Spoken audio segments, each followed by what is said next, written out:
Hello everyone. आज हम अपनी एनसीईआरटी सार संग्रह जिसमें हम इंडियन पॉलिटी पढ़ रहे थे, आज हमारा जो इंडियन पॉलिटी का चैप्टर है वो है संसद पार्लियामेंट। इस चैप्टर के वन लाइनर्स को आज हम पढ़ेंगे। तो संविधान के किस अनुच्छेद के अंतर्गत धन विधेयक मनी बिल को परिभाषित किया गया है? अनुच्छेद 110। लोकसभा अध्यक्ष अपना त्यागपत्र रेजिग्नेशन लेटर किसे सौंपता है? लोकसभा उपाध्यक्ष को। संविधान के अनुच्छेद 82 के अनुसार लोकसभा की सीटों का राज्यों के मध्य आवंटन किस वर्ष की जनगणना के आधार पर किया गया है? वर्ष 1971 की। भारत में लोकसभा का अध्यक्ष लोकसभा सदस्यों में से ही चयनित किया जाता है। राज्यसभा की एकांतिक शक्ति के अंतर्गत कौन सा अनुच्छेद आता है? अनुच्छेद 249। संविधान की चौथी अनुसूची में किस प्रकार के प्रावधान है? राज्यसभा में स्थानों के आवंटन से संबंधित। लोकसभा में सदस्यों की अधिकतम संख्या कितनी हो सकती है? 552। भारतीय संविधान के अंतर्गत संसद के सदस्यों के विशेष अधिकारों तथा उन्मुक्तियों प्रिविलेजेस एंड इम्यूनिटीज को कौन सा एक प्रावधान निर्धारित करता है? अनुच्छेद 105। लोकसभा और राज्यसभा की गण पूर्ति सदन की कुल सदस्य संख्या के 1/10 संख्या से होती है। राज्यसभा का सदस्य बनने के लिए न्यूनतम आयु कितनी है? 30 वर्ष।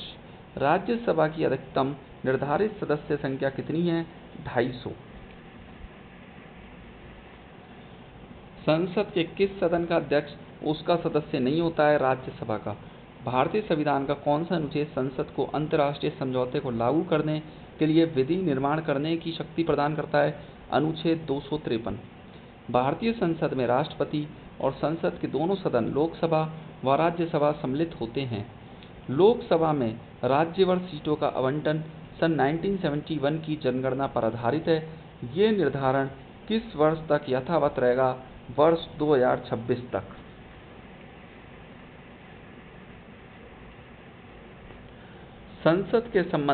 संसद से संबंधित अनुच्छेद। अनुच्छेद संबंधित विषय वस्तु। 79 संसद का गठन। 80 राज्यसभा की संरचना। 81 लोकसभा की संरचना। 82 प्रत्येक जनगणना के पश्चात पुनः समायोजन। 83 संसद के सदनों की अवधि। 84 संसद की सदस्यता के लिए अर्हता।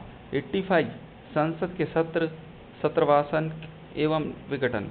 86 राष्ट्रपति का सदनों को संबोधित तथा संदेश देने का अधिकार। 87 राष्ट्रपति का विशेष संबोधन अभिभाषण। 88 सदनों के संबंध में मंत्रियों और महान्यायवादी के अधिकार। 89 राज्यसभा का सभापति तथा उपसभापति। 90 राज्यसभा के उपसभापति के पद की रिक्ति, त्यागपत्र तथा पद से हटाए जाना। 91 सभापति के कर्तव्यों के निर्वहन अथवा सभापति के रूप में कार्य करने की उपसभापति अथवा अन्य व्यक्तियों की शक्ति। 92 जब राज्यसभा के सभापति अथवा उपसभापति को पद से हटाने का संकल्प विचाराधीन हो तब उसका पीठासीन न होना। 93 लोकसभा का अध्यक्ष तथा उपाध्यक्ष। 94 लोकसभा अध्यक्ष तथा उपाध्यक्ष पद की रिक्ति, त्यागपत्र तथा पद से हटाया जाना। 95 लोकसभा उपाध्यक्ष तथा किसी अन्य व्यक्ति का लोकसभा अध्यक्ष के कर्तव्यों के निर्वहन की शक्ति। 96 जब लोकसभा अध्यक्ष तथा उपाध्यक्ष के पद से हटाने का संकल्प विचाराधीन हो तब उसका पीठासीन न होना। 97 सभापति तथा उपसभापति, अध्यक्ष व उपाध्यक्ष के वेतन भत्ते। 98 संसद का सचिवालय। 99 सदस्यों द्वारा शपथ का प्रतिज्ञान। 100 दोनों सदनों में मतदान, रिक्तियों के होते हुए भी सदनों की कार्य करने की शक्ति तथा गण पूर्ति। 101 स्थानों का रिक्त होना। 102 संसद की सदस्यता के लिए निहर्ता। 103 सदस्यों की अयोग्यताओं से संबंधित प्रश्नों पर निर्णय। 104 अनुच्छेद 99 के अंतर्गत शपथ लेने या प्रतिज्ञान करने से पहले आहत न होते हुए तथा निरहित किए जाने पर भी सदन में बैठने तथा मतदान करने पर दंड। भारतीय चुनाव आयोग इलेक्शन कमीशन ऑफ इंडिया संसद तथा विधानमंडल दोनों के चुनाव के लिए उत्तरदायी है। लोकसभा के सदस्यों की संख्या 525 से बढ़कर 545 किस संविधान संशोधन द्वारा कर दी गई? 31वें संशोधन द्वारा। लोकसभा को कार्यकाल पूरा करने से पहले किसके द्वारा भंग किया जा सकता है? प्रधानमंत्री की अनुशंसा पर राष्ट्रपति द्वारा। किस राज्य में लोकसभा में अनुसूचित जनजातियों के लिए सर्वाधिक सीटें आरक्षित हैं? मध्य प्रदेश 6। लोकसभा का कार्यकाल आपातकाल की घोषणा के दौरान एक बार में 1 वर्ष तक के लिए बढ़ाया जा सकता है। लोकसभा में 2 भारतीयों एंग्लो इंडियन सदस्य कौन मनोनीत करता है? भारत का राष्ट्रपति। लोकसभा चुनाव में निर्वाचित होने के लिए किसी व्यक्ति की न्यूनतम आयु कितनी निर्धारित की जाती है? 25 वर्ष। लोकसभा की वर्तमान सदस्य संख्या कितनी है? 545। लोकसभा व राज्यसभा के सर्वाधिक प्रतिनिधि रिप्रेजेंटेटिव भारत के किस राज्य से आते हैं? उत्तर प्रदेश से। उत्तर प्रदेश के पश्चात लोकसभा में सर्वाधिक सीटें किस राज्य में हैं? महाराष्ट्र में 48। राज्यसभा एक स्थायी सदन है क्योंकि इसे विघटित समाप्त नहीं किया जा सकता। क्षेत्रफल की दृष्टि से सबसे बड़ा लोकसभा निर्वाचन क्षेत्र कौन सा है? लद्दाख। भारत की संचित निधि पर भारत व्यय। राष्ट्रपति के वेतन भत्ते एवं उनसे संबंधित अन्य व्यय। राज्यसभा के सभापति, उपसभापति, लोकसभा के अध्यक्ष और उपाध्यक्ष के वेतन तथा भत्ते। ऐसे ऋण या भार जिनका दायित्व भारत सरकार पर है। उच्चतम न्यायालय के न्यायाधीशों के वेतन, भत्ते एवं पेंशन तथा उच्च न्यायालयों के न्यायाधीशों के पेंशन। भारत के नियंत्रक एवं महालेखा परीक्षक का वेतन, भत्ते एवं पेंशन। ऐसे अन्य व्यय जो संविधान अथवा संसद द्वारा निर्मित किसी विधि द्वारा इस संबंध में भरित घोषित किए जाए। परिसीमन डिलिमिटेशन के पश्चात उत्तर प्रदेश में मतदाताओं की संख्या की दृष्टि से सबसे बड़ा लोकसभा क्षेत्र कौन सा है? उन्नाव, उत्तर प्रदेश। लोकसभा का पहला आम चुनाव किस वर्ष हुआ था? 25 अक्टूबर 1951 से 21 फरवरी 1952 के मध्य। यदि लोकसभा के सभी सदस्य बहुमत से संकल्प पारित कर दें तो लोकसभा अध्यक्ष को उसके कार्यकाल की समाप्ति के पूर्व उसके पद से हटाया जा सकता है। एक वर्ष में लोकसभा के कम से कम कितने सत्र बुलाए जाते हैं? 2। लोकसभा में बिहार 40 को आवंटित सीटें किन 2 राज्यों को आवंटित सीटों के योग के बराबर है? छत्तीसगढ़ 11, मध्य प्रदेश 29। राज्यसभा के सदस्यों का कार्यकाल कितने वर्ष का होता है? 6। प्रोटेम स्पीकर की नियुक्ति राष्ट्रपति द्वारा की जाती है तथा उसका कर्तव्य नवनिर्वाचित लोकसभा सदस्यों को शपथ दिलाना है। लोकसभा अध्यक्ष को अपने निर्णायक मत का प्रयोग कब करता है? किसी विधेयक प्रस्ताव के पक्ष अथवा विपक्ष के बराबर मत होने की स्थिति में। लोकसभा के प्रथम अध्यक्ष कौन थे? जीवी मावलंकर। लोक लेखा समिति नियंत्रक एवं महालेखा परीक्षक की रिपोर्ट की जांच करती है तथा उस पर अंतिम रिपोर्ट तैयार करके संसद के पटल पर रखती है। प्राक्कलन समिति का कार्यकाल कितना होता है? 1 वर्ष। राज्यसभा के सदस्य किसके द्वारा चुने जाते हैं? राज्यों की विधानसभाओं द्वारा। विशेष अधिकार समिति में दोनों सदनों से कुल कितने सदस्य होते हैं? 25। लोकसभा से 15 तथा राज्यसभा से 10।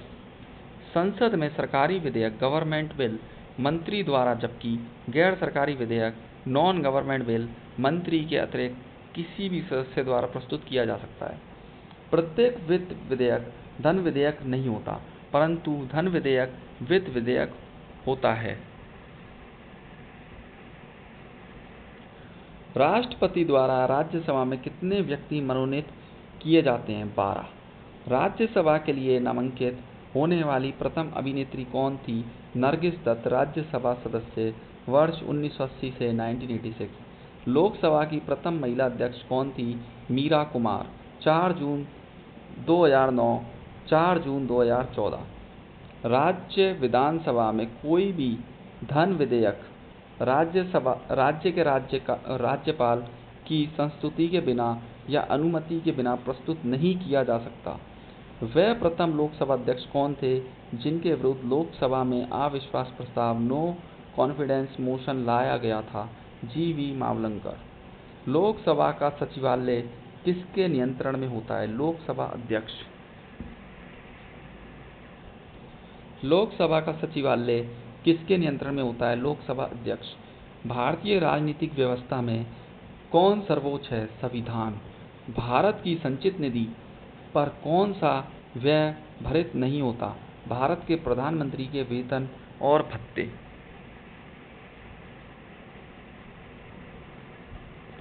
धन विधेयक संसद के किस सदन में पुनर्स्थापित इंट्रोड्यूस किया जाता है? केवल लोकसभा में। धन विधेयक राज्य विधानमंडल के किस सदन में प्रस्तुत किया जा सकता है? केवल विधानसभा में। बजट की रूपरेखा किस विभाग के द्वारा तैयार की जाती है? आर्थिक कार्य विभाग। करों और सरकारी कामकाज के निर्वाह में हुई अन्य प्राप्तियों से संघीय सरकार को प्राप्त होने वाला राजस्व किस निधि में जमा होता है? भारत की संचित निधि में। आर्थिक सर्वेक्षण इकोनॉमिक सर्वे प्रतिवर्ष संसद में कब प्रस्तुत किया जाता है? आगामी वर्ष के बजट के प्रस्तुतिकरण से पूर्व। कोई विधेयक धन विधेयक है अथवा नहीं, इसका निर्णय कौन करता है? लोकसभा अध्यक्ष। भारत की संचित निधि से धन निकालने के लिए संसद का अनुमोदन अनिवार्य है। लेखा अनुदान वोट ऑन अकाउंट संघ सरकार को किस प्रकार की अनुमति प्रदान करता है? निश्चित अवधि के लिए भारतीय संचित निधि से धन निकालने की। साधारण विधेयक एवं धन विधेयक में तुलना। साधारण विधेयक ऑर्डिनरी बिल और धन विधेयक मनी बिल। इसे लोकसभा तथा राज्यसभा में कहीं भी प्रस्तावित किया जा सकता है। इसे केवल लोकसभा में प्रस्तावित किया जा सकता है। इसे मंत्री अथवा गैर सरकारी सदस्य दोनों द्वारा प्रस्तुत किया जा सकता है। इसे केवल सरकार के किसी मंत्री द्वारा प्रस्तुत किया जा सकता है। इसे सदन में प्रस्तुत करने से पूर्व राष्ट्रपति की अनुमति आवश्यक नहीं है। इसे सदन में राष्ट्रपति की संस्तुति से ही पुनर्स्थापित किया जा सकता है। इसे राज्यसभा द्वारा संशोधित तथा अस्वीकृत किया जा सकता है। इसे राज्यसभा द्वारा संशोधित या अस्वीकृत नहीं किया जा सकता। इसे राज्यसभा अधिकतम 6 माह के लिए रोक सकती है। इसे राज्यसभा अधिकतम 14 दिन के लिए रोक सकती है। इसे राज्यसभा में भेजने के लिए लोकसभा अध्यक्ष के द्वारा प्रमाणित किए जाने की आवश्यकता नहीं होती। इसे लोकसभा के द्वारा धन विधेयक के रूप में प्रमाणित किया जाना आवश्यक होती है। दोनों सदनों में असहमति की स्थिति में राष्ट्रपति दोनों सदनों की संयुक्त बैठक बुला सकता है। इसे दोनों सदनों में पारित होने के बाद राष्ट्रपति के हस्ताक्षर के लिए भेजा जाता है। इसमें दोनों सदनों के बीच असहमति का कोई अवसर नहीं होता, इसलिए संयुक्त बैठक का कोई प्रावधान नहीं है। इसे केवल लोकसभा से पारित होने के बाद राष्ट्रपति के हस्ताक्षर के लिए भेजा जाता है। ये विधेयक लोकसभा में अस्वीकृत होने पर सरकार को त्यागपत्र देना पड़ सकता है यदि इसे मंत्री ने प्रस्तुत किया हो। ये विधेयक लोकसभा में अस्वीकार होने पर सरकार को त्यागपत्र देना पड़ता है। इसे राष्ट्रपति द्वारा स्वीकृत या अस्वीकृत किया जा सकता है अथवा पुनः विचार के लिए भेजा जा सकता है। इसे राष्ट्रपति द्वारा स्वीकृत या अस्वीकृत किया जा सकता है परंतु पुनः विचार के लिए नहीं लौटाया जा सकता। धन विधेयक एवं संविधान संशोधन विधेयक के संबंध में दोनों सदनों की संयुक्त बैठक नहीं बुलाई जा सकती।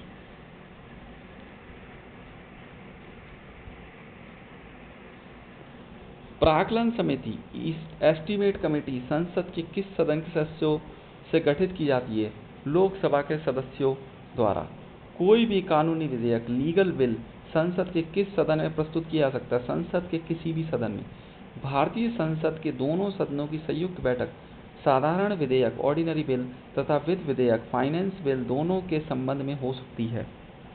संसद के 2 सत्रों के मध्य अधिकाधिक अंतराल कितना होना चाहिए? 6 महीने का। आकस्मिक निधि कंटिजेंसी फंड को राष्ट्रपति कैसे व्यय कर सकता है बिना संसदीय स्वीकृति के? लोकसभा में विधेयक पर आम बहस किस वाचन में होती है? द्वितीय वाचन में। कटौती प्रस्ताव को और किस नाम से जाना जाता है? समापन प्रस्ताव, क्लोजर मोशन। यदि कोई धन विधेयक लोकसभा द्वारा स्वीकृत कर दिया जाए तो राज्यसभा इसे अधिक से अधिक कितने अवधि पर रोक सकती है? 14 दिन। यदि वार्षिक संघीय बजट यूनियन बजट लोकसभा द्वारा पारित न हो तो प्रधानमंत्री अपनी मंत्रिपरिषद सहित त्याग पत्र दे देता है। लोकसभा तथा राज्यसभा के संयुक्त अधिवेशन ज्वाइंट सेशन की अध्यक्षता कौन करता है? लोकसभा अध्यक्ष।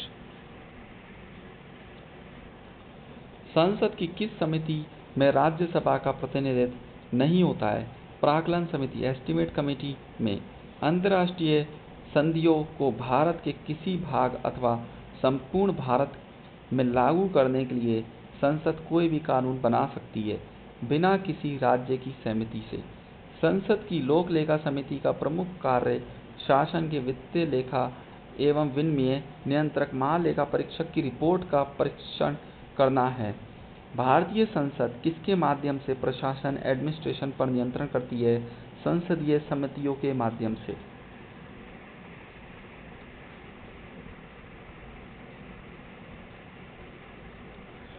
वर्तमान में राज्यसभा में 245 सदस्य हैं, जिनमें से 229 सदस्यों राज्यों एवं 4 सदस्य संघ राज्य क्षेत्रों से चुनकर आते हैं तथा 12 सदस्य राष्ट्रपति द्वारा मनोनीत किए जाते हैं।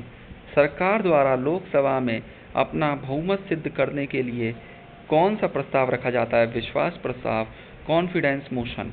भारतीय संसद के दोनों सदनों की प्रथम संयुक्त बैठक किस विधेयक पर हुई थी? दहेज उन्मूलन विधेयक, डाउरी एबॉलिशन बिल पर वर्ष 1961 में। लोक लेखा समिति अपनी रिपोर्ट किससे प्रस्तुत करती है? लोकसभा अध्यक्ष को। संसद में लोक लेखा समिति पब्लिक अकाउंट कमेटी के अध्यक्ष की नियुक्ति किसके द्वारा की जाती है? लोकसभा अध्यक्ष के द्वारा। संसद विधानसभा के किसी भी सदस्य की सदस्यता तब समाप्त समझी जाती है जब वह सदन को सूचित किए बिना लगातार 60 दिन तक अनुपस्थित रहता है। संसद राज्य सूची के किसी विषय पर कानून कब बना सकती है? यदि राज्यसभा ऐसी संकल्प पारित करती है। किसी मंत्री के विरुद्ध विशेष अधिकार प्रस्ताव प्रिविलेज मोशन कब लाया जा सकता है? जब वह मंत्री किसी मामले के तथ्यों को रोकता है या तथ्यों का गलत वर्णन देता है। संसद द्वारा वर्ष 1989 में निर्मित कानून के अनुसार एक नागरिक के वयस्क होने की आयु कितनी है? 18 वर्ष। लोकसभा में शून्यकाल की अवधि अधिक से अधिक कितनी हो सकती है? 1 घंटा। संसद में स्थगन प्रस्ताव एडजर्नमेंट मोशन लाने का उद्देश्य सार्वजनिक महत्व के अति आवश्यक मुद्दों पर बहस करना है। भारतीय संसद की संप्रभुता किसके द्वारा प्रतिबंधित है? न्यायिक समीक्षा से। संसदीय व्यवस्था में शून्यकाल किस देश की देन है? भारत की। सदन की कार्यवाही का प्रथम घंटा क्या कहलाता है? प्रश्नकाल, क्वेश्चन आवर। लोक लेखा समिति में कुल 22 सदस्य होते हैं, जिसमें 15 लोकसभा से तथा 7 राज्यसभा के लिए जाते हैं। तो आज के लिए बस इतना ही, और हम अपनी नेक्स्ट क्लास में सर्वोच्च न्यायालय सुप्रीम कोर्ट वाला टॉपिक को कंप्लीट करेंगे। और अगर आपको इससे पहले के टॉपिक हमारे देखने हैं तो प्ले लिस्ट में जाकर आप देख सकते हैं। Thank you so much.